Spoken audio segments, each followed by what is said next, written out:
talagang nilalabas namin yung funny side without bordering na parang cringe, parang gano'n. Dapat tamang timpla eh.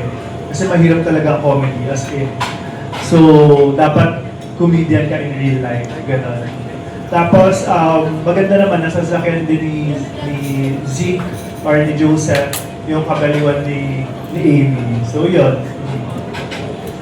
Sa action sheet, may braces pala. Hindi pa ako nagpa-adjust eh. Hindi, sa action scene, kinabahan din ako kasi, di ba, tignan nyo nga yung outfit ko, di ba? Tapos mag-action scene, kaya yun. Pero nasabik din ako kasi, di ba, challenging siya, di ba, kakaiba. Pero nung binasa ko naman yung script, hindi naman siya hardcore na at PJ Provinciano, hindi naman gano'n eh. Light pa din siya eh, may pagka-light pa rin eh.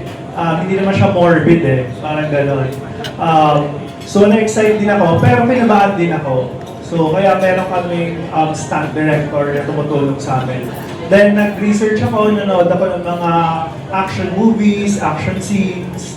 Then pinag-aralan ko kung paano ko i-stylize. Hindi yung parang bumaril lang tapos na, di ba? So, bumaril siya, mag-zoom in tayo, gano'n.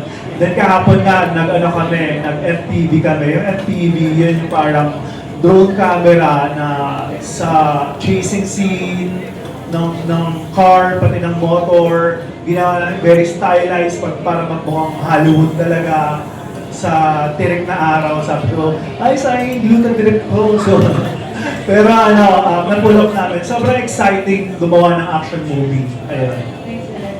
Thank you din.